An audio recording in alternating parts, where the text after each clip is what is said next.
आपका न्यूज 18 जम्मू कश्मीर लद्दाख हिमाचल में मैं हूं विशाल और आप देख रहे हैं ब्रेकिंग एट 10। शुरुआत करते हैं एक अहम खबर से। खबर यह है कि धारा 370 पर सुप्रीम कोर्ट में आज फिर सुनवाई है। आज 16वें दिन की सुनवाई होगी। एनसी नेता अकबर लोन आज दाखिल करेंगे हलफनामा। तो आज की सुनवाई भी एक अहम मोड़ पर है। तो इस सुनवाई के दौरान एक अकबर लोन के हलफनामे का मामला एक सामने आ गया है। आज 16वें दिन की सुनवाई होनी है। अब तक 15 दिनों की सुनवाई हो चुकी है। इन 15 दिनों की सुनवाई में पहले शुरुआती दिनों में जो अर्जी गुजार थे जिन्होंने धारा 370 यानी अनुच्छेद 370 को निरस्त किए जाने को चैलेंज किया था और ये बातें बताई थी कि ये संवैधानिक तरीके से नहीं किया गया है, ये अनकॉन्स्टिट्यूशनल तरीके से किया गया है। तो ये जो चैलेंज किया गया था उस पर पहले जो उनके अर्जी गुजारों के जो वकील थे उन्होंने अपना पक्ष रखा और उसके बाद सरकार की तरफ से पक्ष रखने के लिए वो शुरुआत हुई 12वें या 13वें दिन से, जिसमें अटॉर्नी जनरल ने अपनी तरफ से पॉइंट्स रखे, सॉलिसिटर जनरल ने अपनी तरफ से पॉइंट रखे और फिर ये बात आई बीच में कि किस तरह से अकबर लोन ने एक वक्त असेंबली में वहां पाकिस्तान की हिमायत में नारे लगाए थे। हालांकि वो पुराना मामला है, फिर भी ये इसका जिक्र हुआ और सुप्रीम कोर्ट ने इस पर अकबर लोन से कहा कि वो इस बारे में हलफनामा दाखिल करें। तो आज की सुनवाई के लिए एक अहम मोड़ ये कहा जा सकता है कि धारा 370 पर सुप्रीम कोर्ट में सुनवाई आज भी होगी। आज 16वें दिन की सुनवाई होनी है। एनसी नेता यानी नेशनल कॉन्फ्रेंस के नेता अकबर लोन आज हलफनामा दाखिल करेंगे।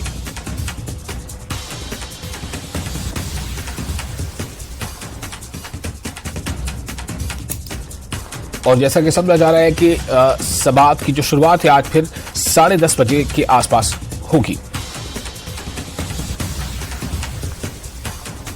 कल जब सुनवाई का दिन था तब कल सुनवाई के दिन नेशनल कॉन्फ्रेंस के लीडर और जम्मू कश्मीर के साबिक वज़ीर आला उमर अब्दुल्ला भी कल सुप्रीम कोर्ट में मौजूद थे। आज की 16वें दिन की जो समाअत होगी इस बारे में और ज्यादा जानकारी देने के लिए हमारे साथ मौजूद हैं हमारे संवाददाता सुशील पांडे दिल्ली से।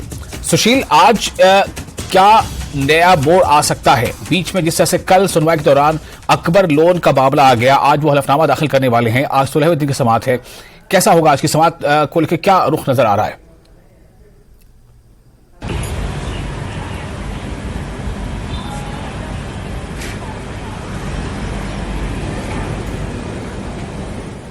सुशील, आपको मेरी आवाज मिल पा रही है?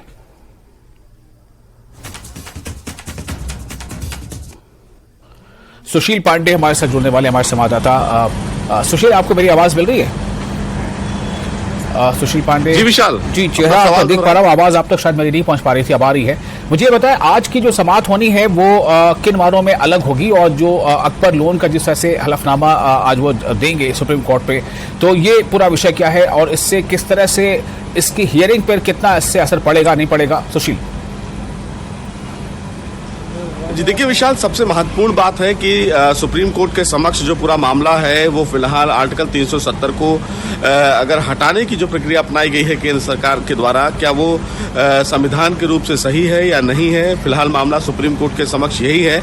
लेकिन अभी फिलहाल सुप्रीम कोर्ट में दो तीन दिन पहले एक फिलहाल कश्मीर रूट्स नाम की एक एनजीओ है उसकी तरफ से एक हलफनामा दाखिल किया गया और ये बताया गया कि अकबर लोन जो इस पूरे मामले में मुख्य याचिकाकर्ता हैं उनके द्वारा जो फिलहाल बयान दिया गया असेंबली में 2018 में जिसमें उन्होंने पाकिस्तान जिंदाबाद के नारे लगाए, वो फिलहाल तथाकथित गलत है। अगर किसी दूसरे देश के बारे में आप ये कह रहे हैं कि वो देश जिंदाबाद है तो आप भारत में अपनी जो संप्रभुता है जिसको लेकर आप अभी लड़ाई लड़ रहे हैं, क्या वो सही है?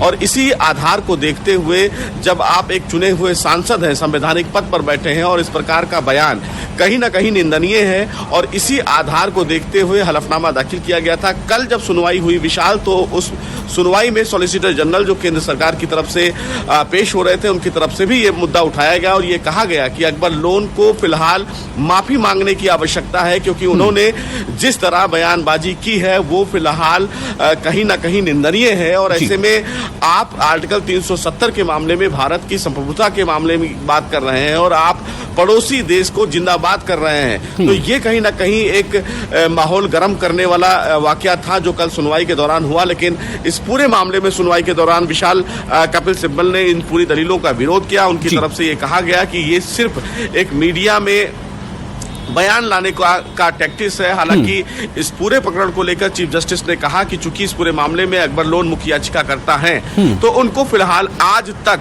अपना हलफनामा दाखिल करना होगा। उमर अब्दुल्ला जो फिलहाल जम्मू कश्मीर के पूर्व मुख्यमंत्री हैं, उनकी तरफ से कल मीडिया में जो बयान दिया गया उसमें यह कहा गया कि निश्चित रूप से सुप्रीम कोर्ट ने अगर हलफनामा मांगा है तो वो सुप्रीम कोर्ट में हलफनामा दाखिल करेंगे, लेकिन सुप्रीम कोर्ट के समक्ष इस पूरे मुद्दे पर बहस करने का कोई औचित्य नहीं है, क्योंकि मामला यहाँ संवैधानिक पद पर है और मामला 2018 का है। ऐसे में उस समय क्या हुआ और उस दौरान अगर एक्शन लेना चाहिए था तो उस दौरान एक्शन लेना चाहिए था, लेकिन अब जब मामला सुप्रीम कोर्ट में संवैधानिक विषयों पर है और ऐसे में अकबर लोन का बयान व्यक्तिगत बयान है, ऐसे में उसको पूरे परोक्ष में नहीं देखा जा सकता है। तो कुल मिलाकर विशाल इस पूरी सुनवाई का कमावेश यही रहा कि सुप्रीम कोर्ट में कल इस पूरे मामले में बार बार ये जिक्र किया गया कि इस पूरे प्रकरण को लेकर कहीं ना कहीं अकबर लोन से फिलहाल हलफनामा मांगा जाना चाहिए। बहरहाल सुप्रीम कोर्ट ने भी इस पूरे मामले में अपनी बातें जताई। कल जो विशाल है वो केंद्र सरकार की तरफ से अपनी जो दलीलें हैं वो लगभग पूरी हो गई हैं। कपिल सिब्बल जो है वो अपना अब आर्गुमेंट दोबारा कर रहे हैं, जवाब जो केंद्र सरकार की दलीलें थी उसका जवाब दे रहे हैं।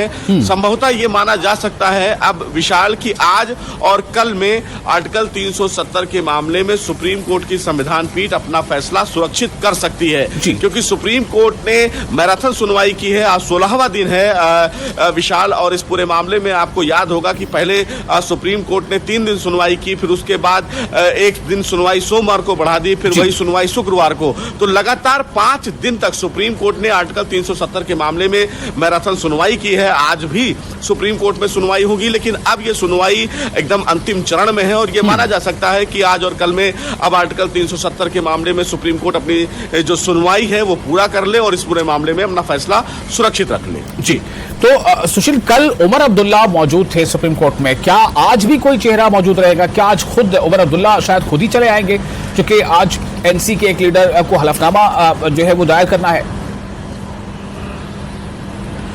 जी देखिए विशाल, अभी फिलहाल कोई जो बड़ा चेहरा है वो फिलहाल सुनवाई के लिए यहाँ पर आर्टिकल 370 की सुनवाई के लिए यहाँ पर नहीं दिखा है, लेकिन ये माना जा सकता है कि जब अब मामले की सुनवाई में अंतिम चरण पर फिलहाल ये पूरा मामला है, तो ये माना जा सकता है कि अब आज हो सकता है कि इस पूरे मामले में सुनवाई के दौरान कई बड़े चेहरे देखने को मिले। लेकिन कल फिलहाल उमर अब्दुल्ला थे, कई बड़े नेता जो है वो दिल्ली में है, तो ये माना जा सकता है कि जब इस पूरे मामले में सुनवाई शुरू होगी लगभग 10:30 बजे के आसपास, उस समय कई बड़े नेता जम्मू कश्मीर में जो इस पूरे मामले में सरकार के इस पूरे फैसले का विरोध कर रहे हैं उनकी मौजूदगी हो, लेकिन फिलहाल अभी तक सुप्रीम कोर्ट में कोई बड़ा चेहरा देखने को नहीं मिला है। विशाल, बहुत शुक्रिया आपका सुशील तमाम जानकारी के लिए। तो आज का दिन जो है सबात के एतबार से काफी अहम हो सकता है। जिस तरह से कल यानी एक रोज कबल सबात के दौरान अकबर लोन के नारे का जिक्र आ गया जो उन्होंने पाकिस्तान की हिमायत में असेंबली में लगाया था, और उसके बाद उस पर जो है सवालात उठे। और हालांकि मामला 2018 का है, उसके बावजूद ये मामला सुप्रीम कोर्ट में उठा था, जिस पर सुप्रीम कोर्ट ने उनसे हलफनामा दायर करने को कहा था। तो क्या इस मामले की कोई और जो है आगे कोई कड़ी नजर आएगी, या फिर ये कि समाअत अब उसी दिशा में बढ़ती नजर आएगी जिस दिशा में अब तक बढ़ती आ रही है, जिसमें जो अर्जी गुजार हैं तकरीबन 29, जिनका स्टैंड ये है कि जम्मू कश्मीर में 2019 5 अगस्त को जो कुछ किया गया वो गैर आईनी तरीके से किया गया, और उनके तरफ से जो पक्षकार वकील हैं वो लगातार अपनी दलीलें शुरुआत में रख चुके हैं। उसके बाद सरकारी पक्ष, अटॉर्नी जनरल, सॉलिसिटर जनरल और उसके अलावा द्विवेदी साहब ने भी इस बात को रखा है। तो अब ये देखना होगा कि ऐसा समझा जा रहा है, जैसा सुशील पांडे कह रहे थे हमारे संवाददाता, कि अगले 1, 2, 3 हियरिंग में सुप्रीम कोर्ट जो इस मामले की सुनवाई मुकम्मल करके फैसला सुनाने के लिए इसे रिजर्व कर सकता है। ऐसा लग रहा है कि अब ये मकाम आ चुका है।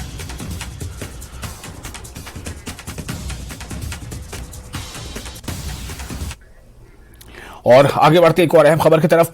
विश्व धरोहर कालका शिमला रेलवे ट्रैक को सुधारने का काम जारी है, और आज से कालका से कोटी तक ट्रेन सेवा शुरू करने के लिए एक ट्रायल भी शुरू हो गया है। उत्तर रेलवे अब्बाला मंडल के डीआरएम एमएस भाटिया ने निरीक्षण करके बताया कि कालका से कोटी तक और कोटी से कालका तक ट्रेन का सोमवार को परीक्षण सफल रहा। अब आज भी ट्रेन चलाने का परीक्षण किया जाएगा। फिलहाल इंजन के साथ 2 कोच लगाकर ट्रायल किया जा रहा है। Difficult to restore, and now it's going back to Kalka.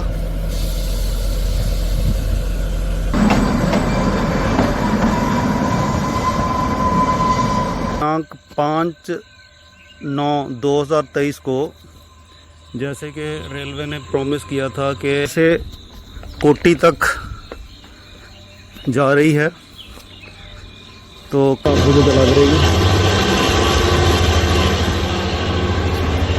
closed, interrupted by hill slips. Today, after a long gap, first train. It's very difficult to restore and now it's going back to Kalka.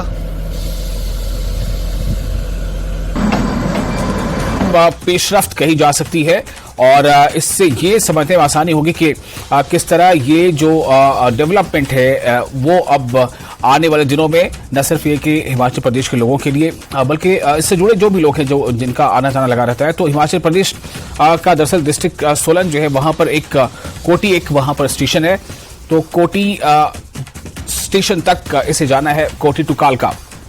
ये train जो है ये इसकी शुरुआत अभी परीक्षण के तौर पर हो चुकी है।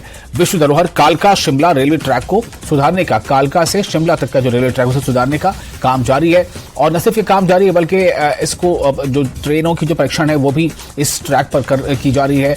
आज से कालका से कोटी तक ट्रेन सेवा शुरू करने के लिए ट्रायल भी शुरू हो गया है। उत्तर रेलवे अंबाला मंडल के डीआरएम MS भाटिया ने निरीक्षण करके बताया कि कालका से कोटी तक और कोटी से कालका तक ट्रेन का सोमवार को परीक्षण सफल रहा और आज भी जो है ट्रेन चलाई जाएगी, लेकिन ये भी एक तरह से परीक्षण ही होगा। आज भी ट्रेन चलाने का परीक्षण किया जाएगा।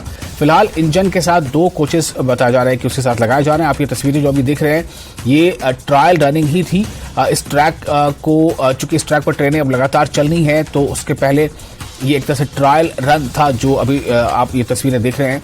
फिलहाल इंजन के साथ 2 कोचेस लगाकर ट्रायल किया जा रहा है और ऐसा समझा जा रहा है कि कालका से लेकर ये कोटी तक का जो ये परीक्षण अगर कामयाब रहता है, पहला दिन तो ये कामयाब ही बताया जा रहा है, अब दूसरे दिन का परीक्षण आज है, अगर ये कामयाब रहता है और इसकी जब सेवा नियमित रूप से शुरू होगी तो बेशक इससे जो है खासतौर से हिमाचल प्रदेश में जो वहाँ के स्थानीय लोग हैं उन्हें भी और जो टूरिस्ट आते हैं उनके लिए भी शायद एक बहुत ही अच्छी खबर होगी, क्योंकि कालका से लेकर कोटी तक का ये सफर जो है काफी कई मानों में बेहद अहम है, खास है।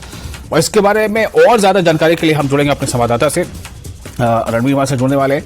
तो ये जो आप तस्वीरें देख रहे हैं दरअसल ये ट्रायल रन की कोशिश, ये ट्रायल रन चल रहा है और इसमें कालका से लेकर कोटी तक ट्रेन सेवा की ये ट्रायल चल रही है और इसको पुख्ता करने की कोशिश हो रही है, इस बात को पुख्ता करने की कोशिश हो रही है कि आखिर इस रूट में क्या दिक्कतें हैं या क्या दिक्कतें आ सकती हैं और अगर कुछ दिक्कतें हैं तो उसका समाधान क्या है। तो पहले दिन का जो परीक्षण था वो तो कामयाब रहा, तो इसलिए ऐसा समझा जा सकता है कि दूसरे दिन का परीक्षण जो आज होना है वो भी कामयाब रहेगा और अगर ये परीक्षण में कामयाब रहता है तो ये माना जाना चाहिए कि विश्व धरोहर कालका शिमला रेलवे ट्रैक जो है न सिर्फ के ट्रैक को सुधारा जा चुका होगा बल्कि कालका से कोटी तक ट्रेन सेवा जो है शुरू की जा सकती है और उसका परीक्षण चूंकि हो चुका है। तो उत्तर रेलवे अंबाला मंडल के डीआरएम MS भाटिया ने भी निरीक्षण करके बताया कि कालका से कोटी तक और कोटी से कालका तक ट्रेन का सोमवार को परीक्षण सफल रहा है और अगला दिन भी वो सफल रहेगा, ऐसी आशा की जानी चाहिए। रणवीर हमारे साथ जुड़ चुके हैं फोन लाइन पर। रणवीर, इस रेल सेवा का फिर से बहाल होना कितना अहम है और क्या ये सेवा जो है बहुत ज्यादा अपेक्षित थी कि जल्द से जल्द बहाल हो?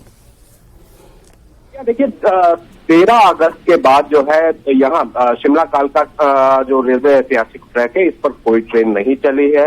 आपको ध्यान होगा कि 14 अगस्त को किस तरह से यहाँ समर हिल में एक दुखद हादसा हुआ था, भीषण भूस्खलन हुआ था और उसमें 20 लोगों की जान गई थी। उसके बाद जो है लगातार यहाँ पर हमने देखा है कि किस तरह से बारिश का दौर रहा और जगह जगह पर जो ये रेलवे ट्रैक है इसको खासा नुकसान भी हुआ। अब ये कोशिश की जा रही है कि कहीं तक जो है 20 तक यहाँ पर ये कोशिश की जा रही है कि इस रेल सेवा को किसी तरह से बहाल किया जाए। पहले शुरुआत में ये जानकारी दी गई कि अब 6 सितंबर तक जो है पूरी तरह से रद्द की गई थी सभी ट्रेनें। अब जो जिस तरह से जो मरम्मत कार्य है वो पूरा किया जा रहा है तो उसको देखते हुए अब फिर से जो है ट्रायल यहाँ पर शुरू किया जा रहा है और आज भी ये जानकारी है कि 2 ट्रायल यहाँ पर आज होंगे और उसमें देखना होगा कि उसके बाद जो इंजीनियर्स हैं वो क्या कहते हैं कि क्या ये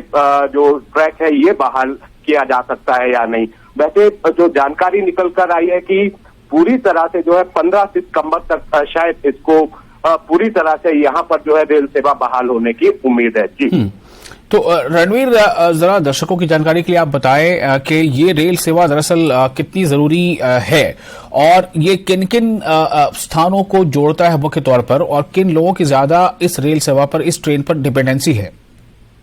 देखिए, ये जो रेल सेवा है ये अंग्रेजों के जमाने से ये शुरू हुई थी और उसके बाद से लगातार न केवल ये स्थानीय लोगों के लिए ये महत्वपूर्ण है ये ट्रैक, क्योंकि बहुत सारे जो स्थानीय लोग हैं वो रोज का जो है इनका सफर इसी ट्रेन से होता है। इसके अलावा टूरिज्म के लिहाज से अगर हम देखें तो भारी संख्या में जो है सैलानी इस रेलवे ट्रैक का इस्तेमाल करते हैं। टॉय ट्रेन इसमें चलती है, विस्तार डोम इसमें चलती है और काफी संख्या में जो है सैलानी यहाँ पर आते हैं। और इस तरह जिस तरह से ये कालका से लेकर शिमला तक का जो इस ट्रेन का सफर है 96 किलोमीटर का, तो इसकी जो गति तो है बेहद कम रहती है, 6 घंटे का समय लगता है और बेहद खूबसूरत और शानदार नजारों से होकर गुजरती हुई ये ट्रेन जो है सवारियों को लेकर जाती है। तो ये अपने आप में न केवल टूरिज्म के लिहाज से और जो ऐतिहासिक धरोहर जो विरासत है उसको संजोए हुए ये है, तो हर लिहाज से ये जो है बहुत महत्वपूर्ण हिमाचल के लिए है। जी रणवीर, बहुत शुक्रिया आपका तमाम जानकारी के लिए। तो फिलहाल इंजन के साथ 2 कोचेस को लेकर ट्रायल किया जा रहा है और ये माना जा रहा है कि ये ट्रायल जो है वो कामयाब रहेगा। कल भी ये ट्रायल हुआ, आज भी ज्यादा 2 शायद ट्रायल इसके हों। तो अहम ये है कि 13 अगस्त के बाद से इस ट्रैक पे कोई ट्रेनें नहीं चली हैं पैसेंजर के साथ। उम्मीद की जानी चाहिए कि ये जो है ट्रायल मुकम्मल रहेगा, सही रहेगा और इसके साथ ही ये जो रेल सेवा है जो बाधित थी इतने दिनों से वो बहाल हो जाएगी।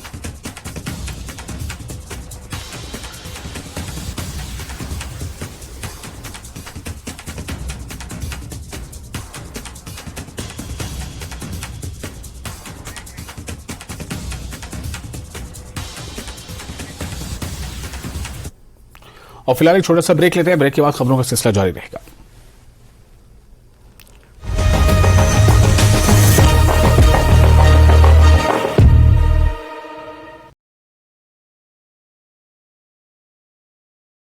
सुप्रीम कोर्ट में धारा 370 पर आज 15वें दिन की सुनवाई। याचिकाकर्ता रखेंगे पक्ष, केंद्र के इस फैसले का समर्थन करने वाले रख रहे हैं पक्ष। उमर अब्दुल्ला पहुंचे सुप्रीम कोर्ट। बारामूला में लश्कर के 2 ओवरग्राउंड वर्कर यानी OGW गिरफ्तार, हथियार और गोला बारूद।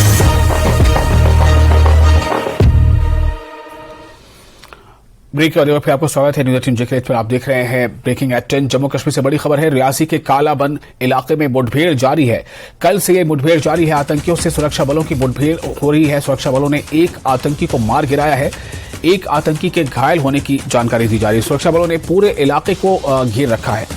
तो इस वक्त एक बड़ी खबर आपको दे रहे हैं, सुरक्षा बलों और आतंकियों के बीच मुठभेड़ जारी है। जम्मू कश्मीर के रियासी से यह खबर है, जम्मू कश्मीर से बड़ी खबर है कि रियासी के कालाबन इलाके में मुठभेड़ जारी है। कल से जारी है आतंकियों से मुठभेड़ और जो जानकारी अब तक मिली उसके मुताबिक सुरक्षा बलों ने एक आतंकी को मार गिराया है, एक आतंकी के घायल होने की जानकारी मिल रही है।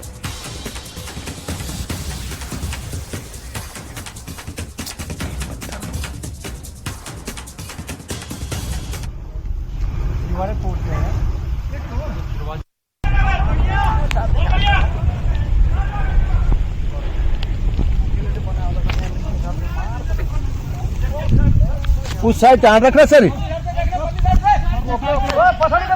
रियासी जिले के कालाबन इलाके में हम इस समय मौजूद हैं। ये पुलिस स्टेशन चसाना के अंतर्गत ये इलाका आता है और यहाँ पर बीते कल से ही सुरक्षा बलों और आतंकियों के बीच जो है वो मुठभेड़ लगातार जारी है। और ये आप सुन सकते हैं, ये लगातार जो फायरिंग की आवाज जो है वो दोनों तरफ से लगातार चल रही है। ये दूसरा आतंकी जो है वो घायल आतंकी है और घायल आतंकी भी लगातार नुकसान पहुंचाने की कोशिश में लगातार बना हुआ है।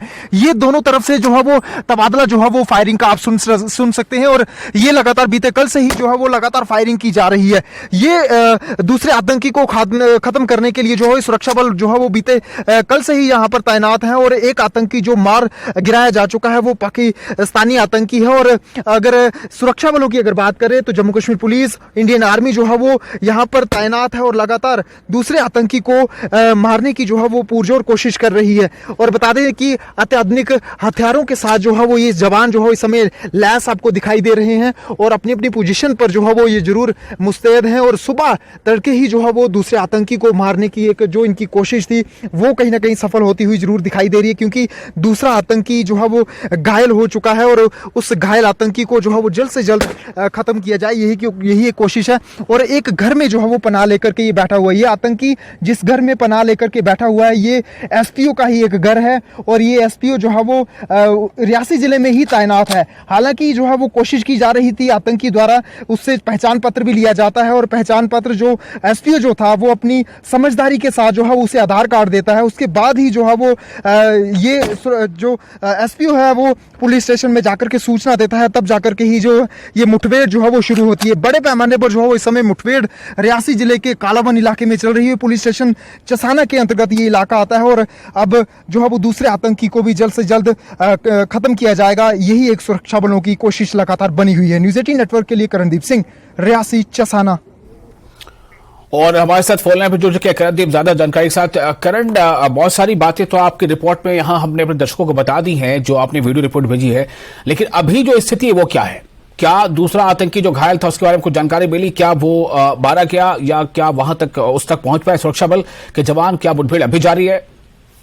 बिल्कुल विशाल, अभी भी इस पूरे इलाके को जो है वो घेरा हुआ है और अभी भी लगातार जो है वो सुरक्षा कर्मियों की अभी भी जो है वो तैनाती और बढ़ा दी जा रही है, क्योंकि इस इलाके को पूरा घेरा जाना जो है वो एक बड़ा जो है वो चैलेंज इन सुरक्षा बलों के लिए जो है वो फिलहाल के तौर पर बना हुआ है।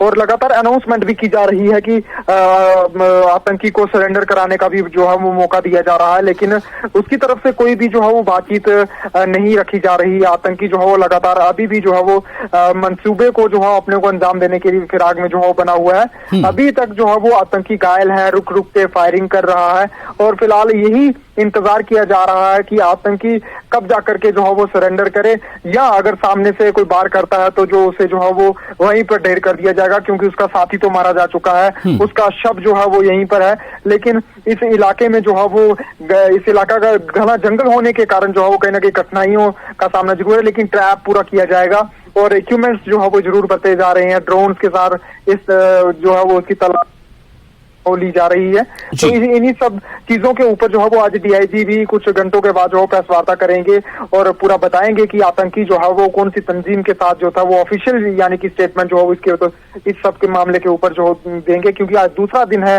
इस मुठभेड़ का और अभी तक जो है वो दूसरा आतंकी अभी तक मारा नहीं गया है, लेकिन घायल गंभीर रूप से जरूर है।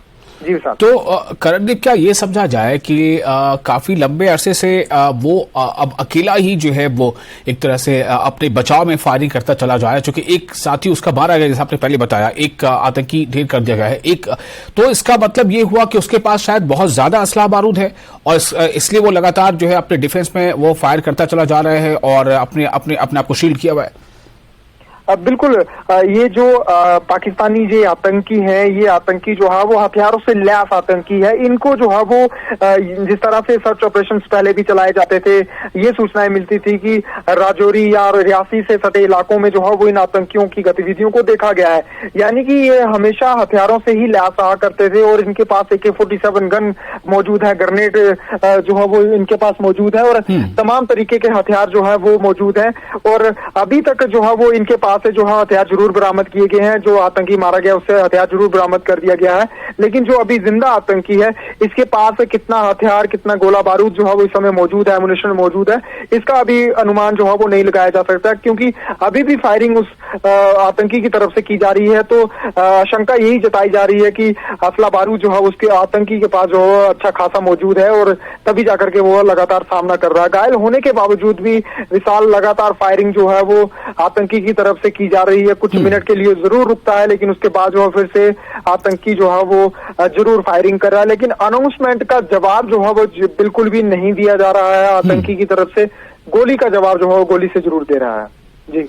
तो अनाउंसमेंट का जवाब नहीं दिया जा रहा है। जो गुजारिश एक तरह से की जा रही है, अपील की जा रही है कि वो गोलीबारी ना करे, बाहर निकल आए, अपने आप को सरेंडर कर दे, उसका जवाब वो गोलियों से ही दे रहा है बजाय ये कि उस पर कुछ और अमल करे।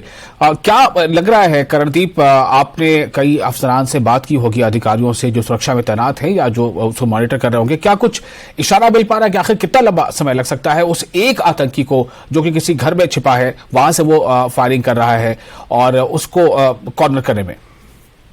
बिल्कुल विशाल, अनुमान के तौर पर यही बताया जा रहा है कि आज संध्या से जो है वो पहले ही उस आतंकी को न्यूट्रलाइज किया जाएगा।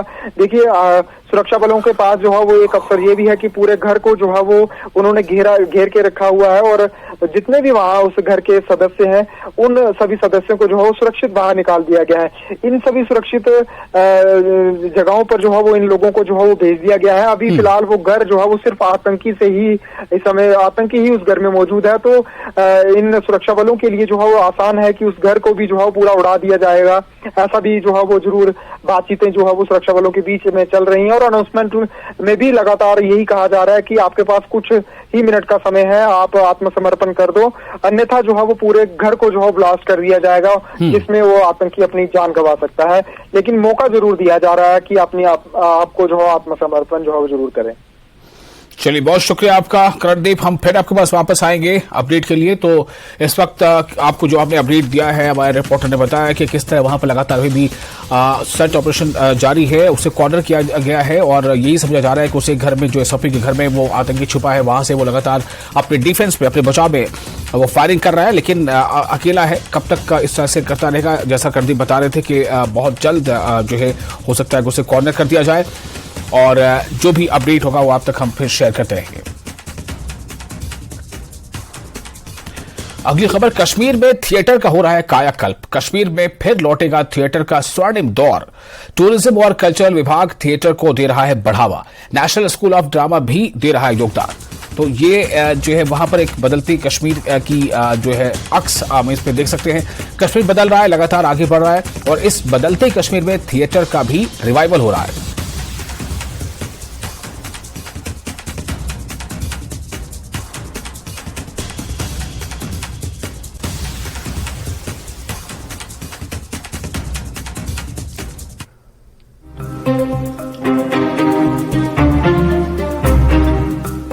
बदलते कश्मीर का ये नया रूप है, जहाँ की उन्मुक्त फिजाओं में अब थिएटर फलने फूलने लगा है। सालों के उतार चढ़ाव के बाद कश्मीर में भव्य तरीके से थिएटर की शुरुआत हो रही है और उसकी गवाही कश्मीर से आई ये तस्वीरें भी दे रही है। यहाँ थिएटर को बढ़ावा देने में नेशनल स्कूल ऑफ ड्रामा अपना अहम योगदान दे रहा है। कश्मीर में थिएटर बिल्कुल रिवाइव हो रहा है और इसमें अपना एक कोशिश एनएसडी ने की, नेशनल स्कूल ऑफ ड्रामा ने। नेशनल स्कूल ऑफ ड्रामा का एक विंग है टाई नाम से, थिएटर इन एजुकेशन। उससे बच्चों में थिएटर की जागृति पैदा की जाती है। ये इसलिए नहीं कि बच्चे को एक्टर बनना है तो उसको ट्रेनिंग दी जाती, नहीं, ये बच्चे को एजुकेशनल एड के तौर पे ये ट्रेनिंग दी जाती है। उसमें ये एक बहुत ही बड़ा रिसोर्स ऑफ एजुकेशन है टाई, थिएटर इन एजुकेशन। इसमें बच्चे की पर्सनालिटी डेवलपमेंट, स्पीच, एवरीथिंग, ताकि वो बड़ा होके, ये जरूरी नहीं कि एक्टर बने, अगर वो कल डॉक्टर बनता है तो बहुत अच्छा डॉक्टर बने, अगर वो वकील बनता है तो बहुत अच्छा वकील बने, उसकी पर्सनालिटी इस तरह डेवलप हो जाए ताकि उसको जो भी यहाँ से सिखाया जाए उसको वो बाद में यूज करे। जरूरी नहीं एक्टिंग में, अगर उसको उसमें एक्टिंग का भी इस तरह का है कि एक्टिंग में भी जाना चाहता है, उसके लिए और भी इजी हो जाएगा ये सब। कश्मीर में थिएटर का स्वर्णिम इतिहास रहा है, लेकिन 30-32 सालों में हालातों की वजह से इसे खासा नुकसान पहुंचा। लेकिन अब बच्चों को ट्रेनिंग देकर इसमें नया रंग भरा जा रहा है। 30 साल में जो मॉडर्न थिएटर खासकर, इसको काफी डैमेज हुआ और जितने भी यहाँ इस फील्ड के साथ, थिएटर के साथ जितने भी लोग जुड़े हुए थे, कुछ तो बाहर चले गए और कुछ हालात की वजह से अब इसके साथ बिल्कुल मुंसलिक नहीं रहे। अब जो नई नस्ल है, नौजवान नस्ल जो है, उनको ट्रेन करना बहुत ज़रूरी है, क्योंकि जब तक ना हम उनको ट्रेन करें, उनको सही दिशा दें, उनको डायरेक्शन दें, तब जाके हम थिएटर मूवमेंट को सही माने में, सही दिशा में ले जा सकते हैं। कश्मीर में ये पूरी कोशिश की जा रही है कि थिएटर को जो रंग रूप 70 या 80 के दशक में था वैसा फिर से हो जाए, उसका स्वर्णिम दौर फिर से लौट आए। हमारा थिएटर जैसे 80 में था या 70s में था, ऐसा रिवाइवल नहीं हो पाया। उसके लिए जिम्मेदार हैं हम आर्टिस्ट भी, थिएटर ग्रुप्स भी, और गवर्नमेंट का भी इनडायरेक्टली कहेंगे कि वो ऐसे मौके फराहम नहीं कर पाए, वो फंड्स नहीं दे पाए थिएटर ग्रुप्स को ताकि वो रिवाइव करते। कश्मीर में थिएटर को बढ़ावा देने में टूरिज्म और कल्चरल विभाग भी पूरी तरह से जुटा है और कई तरह के आयोजन कर रहा है। आज मैं आपकी वसादत से ये कहना चाहता हूँ, from the Gandhi Jayanti this year, from the 2nd of October this year, we are going to have theatre workshops organized by the Cultural Department and the Cultural Academy for youngsters of Jammu and Kashmir, both in Tagore Hall and in the Abhinav Theatre in Jammu. जिस शिद्दत से कश्मीर में theatre को आगे बढ़ाने की कोशिश की जा रही है, उससे वो दिन जल्द आएगा जब थिएटर अपने शबाब पर होगा, जैसा सालों पहले हुआ करता था। कश्मीर जो अपने थिएटर के लिए हमेशा माना जाता था, कहीं ना कहीं पिछले 32 साल में वो उन चोटों की वजह से, उन जख्मों की वजह से कहीं ना कहीं खो गया था, फेड हो गया था। लेकिन आज अगर आप बात करें तो गवर्नमेंट ने ऐसे कई सारे इनिशिएटिव्स लिए हैं जिनमें थिएटर रिवाइवल खास प्रायोरिटी है। कई सारे थिएटर ग्रुप्स, NGOs, आप कल्चरल एकेडमी की बात कर लें, नेशनल स्कूल ऑफ ड्रामा या संगीत नाटक एकेडमी, इस वक्त वापस से कश्मीर में अपने पैर जमा रहे हैं, और जिसका खास आपने अभी रिजल्ट भी देखा होगा कि कई सारे ऐसे थिएटर प्लेज हो रहे हैं यहाँ पे, थिएटर इवेंट्स हो रहे हैं यहाँ पे। तो कहीं ना कहीं जो यहाँ के थिएटर एफिशिएंटर्स थे, जिन्हें मेयरली एक प्ले देखने के लिए दिल्ली, बॉम्बे जैसी जगह पे जाना पड़ता था, आज कहीं ना कहीं वापस इस हिस्टोरिक टैगोर हॉल में लौट रहे हैं। श्रीनगर से आफाक शाह के साथ मैं सरोज कफील। और कश्मीर बदल रहा है, लगातार आगे बढ़ रहा है, और इस बदलते कश्मीर में थिएटर का भी रिवाइवल हो रहा है। ये आपने देखी इसकी एक झलक, और ऐसी कई मिसालें और हैं जो वाकई इस बात को बताती है कि कश्मीर में तब्दीली नजर आने लगी है। अगली खबर है गुलमर्ग से। गुलमर्ग पहुंचे अमेरिकी पर्यटक कश्मीर की प्राकृतिक सुंदरता के हुए मुरीद। कश्मीर जैसी जगह पूरी दुनिया में नहीं, ये था उनका तासुर। जब उनसे मिले हमारे रिपोर्टर, पूछा सवाल, तो उन्होंने कहा कि आप घूम लें, हमने भी घूमा है, हमने देखा है, जहां तक हम गए हैं हमने यही समझा कि कश्मीर जैसी सुंदरता पूरी दुनिया में कहीं नहीं। दरअसल अमेरिका से पहली बार कुछ सियाती मकाम गुलमर्ग आए हुए इन सयाहों का कहना है कि आज तक वो खौफ और डर की वजह से कश्मीर नहीं आ सके थे। उन्होंने बताया कि हमेशा कश्मीर पे कशीदगी की सूरत हाल के बारे में जानकारी मिलती रहती थी, और इस वजह से हम कश्मीर आने का इरादा कर भी कश्मीर आ नहीं पाते थे। लेकिन इन सयाहों का कहना था कि अब हम यहाँ जब आए हैं तो हमने देखा है कि यहाँ जो खूबसूरती है वो खूबसूरती दुनिया में और कहीं नहीं है। उनसे कई सवाल किए हमारे जो रिपोर्टर थे मुनीर हुसैन हुर्रान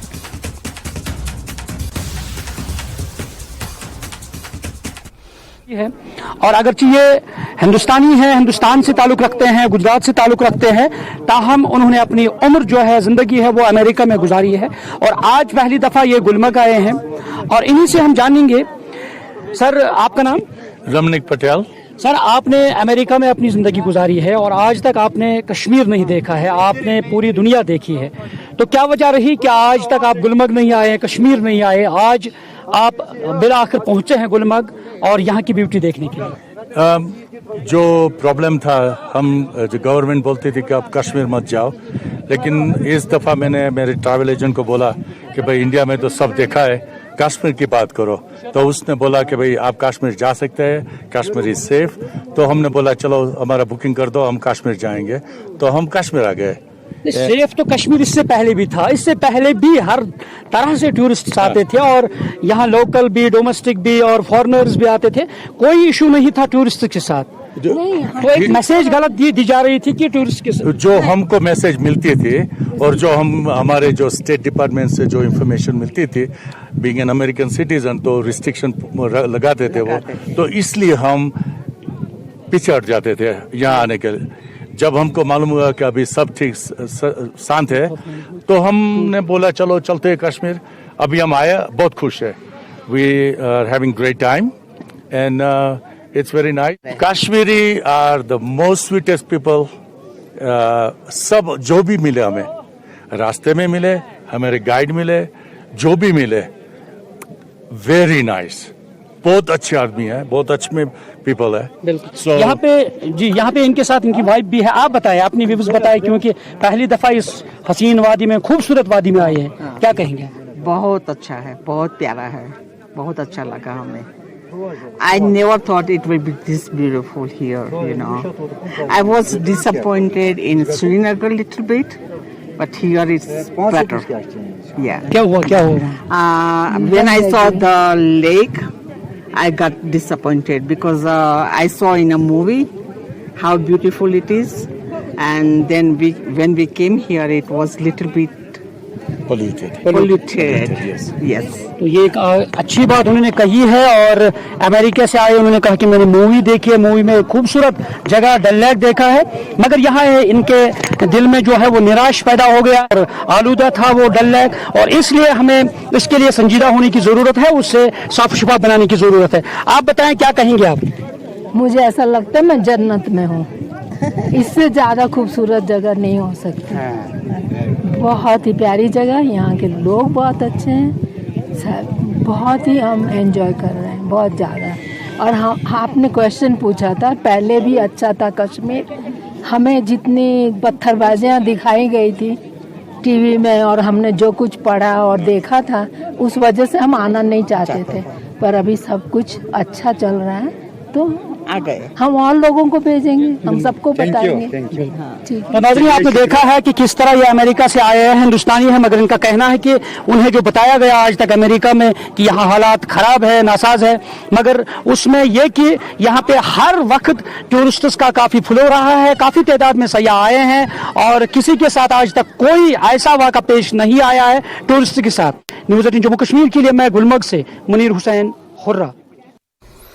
शक्तिपीठ श्री ज्वालामुखी में सहस्त्र चंडी महायज्ञ गुजरात से वासुदेवानंद गिरी महाराज कर रहे हैं. ये महायज्ञ 9 दिनों तक अष्टभुजा मंदिर में चलने वाला है, जिसके साथ श्रीमद देवी भागवत कथा भी होगी, जो पायलट बाबा हरिद्वार की शिष्या सरकार राज योगिनी करेगी. ज्वालामुखी के अष्टभुजा मंदिर में इसका आयोजन किया जा रहा है. वासुदेवानंद गिरी महाराज के मुताबिक शास्त्र चंडी महायज्ञ भिखारी को भी राजा बना देता है. हिमाचल को प्राकृतिक आपदा से उबारने के लिए यह शास्त्र चंडी महायज्ञ बहुत लाभकारी सिद्ध होगा.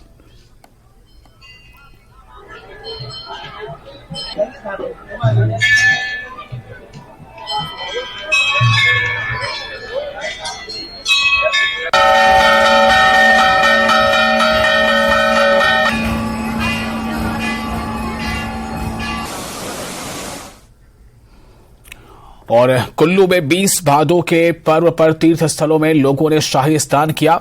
व्यास और पार्वती नदी के संगम स्थल जिया में श्रद्धालुओं ने आस्था की डुबकी लगाई. इसके अलावा अन्य तीर्थ स्थलों पर भी देवी देवताओं ने भी जगह जगह शाही स्नान उनके स्थानों पर किया है.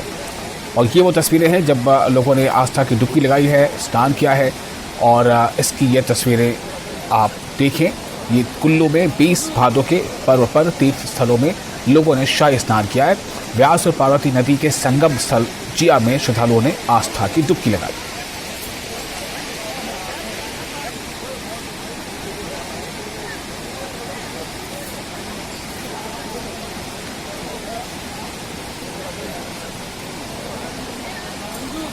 तो ये जो नज़ारा है, दरअसल ये आस्था की डुबकी लगाते हुए का नज़ारा है. कुल्लू में 20 भादों के पर्व पर तीर्थ स्थलों में जो भी वहाँ तीर्थ स्थल है वहाँ पर लोगों ने शाही स्नान किया. व्यास और पार्वती नदी के संगम स्थल जिया में श्रद्धालुओं ने आस्था की डुबकी लगाई.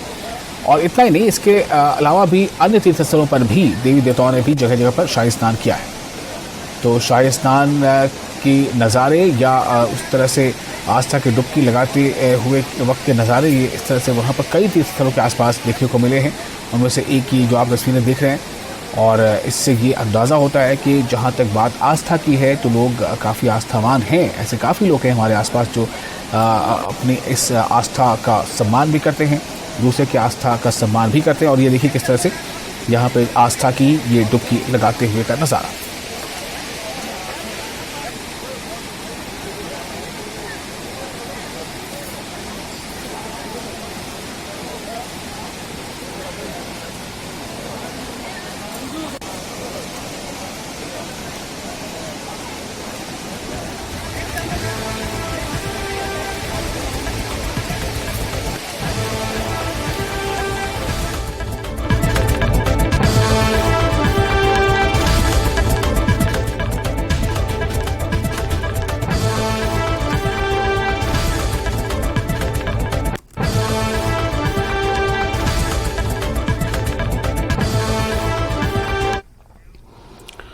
और इस वक्त की एक और अहम खबर आपको दे रहे हैं। किश्तवाड़ से बड़ी खबर है, जम्मू कश्मीर किश्तवाड़ से बड़ी खबर है। यहां आतंकी ठिकाने का भांडाफोड़ हुआ है। जहांगीर सरूरी के ठिकाने का भांडाफोड़ हुआ है। हिजबुल आतंकी है जहांगीर सरूरी, और ये जो पर्दाफाश हुआ है ये एक बड़ी कामयाबी के तौर पर इसे समझा जा सकता है। आपको फिर से बता दें कि किश्तवाड़ से बड़ी खबर है। किश्तवाड़ से आतंकी ठिकाने का भांडाफोड़ हुआ है। जहांगीर सरूरी के ठिकाने का भांडाफोड़ हुआ है। हिजबुल आतंकी है जहांगीर सरूरी। पुलिस और 26 RR की संयुक्त कार्रवाई में ये पर्दाफाश हुआ है, जिसमें एक आतंकी के ठिकाने का पर्दाफाश हुआ है। खबर किश्तवाड़ से है। किश्तवाड़ में एक आतंकी के, जिसका नाम बताया जा रहा है जहांगीर सरूरी नामी आतंकी के ठिकाने का पर्दाफाश हुआ है। ये एक अहम खबर, और इसके बारे में बताया जा रहा है कि जहांगीर सरूरी जो है वो हिजबुल का मुजाहिदीन है, हिजबुल का वो आतंकी है। और जहांगीर सरूरी पुलिस और 26 RR की संयुक्त कार्रवाई के नतीजे में ये जो है ये पर्दाफाश हुआ है। जैसे हम कह लें ये भांडाफोड़ हुआ है। तो ये किश्तवाड़ से बड़ी खबर है। आतंकी ठिकाने का भांडाफोड़ हुआ है। जहांगीर सरूरी के ठिकाने का भांडाफोड़ हुआ है, यूं कह लें पर्दाफाश हुआ है। और ये जो जहांगीर सरूरी है ये हिजबुल का आतंकी बताया जा रहा है। और ये कामयाबी हासिल की है पुलिस और 26 RR की संयुक्त टीम ने।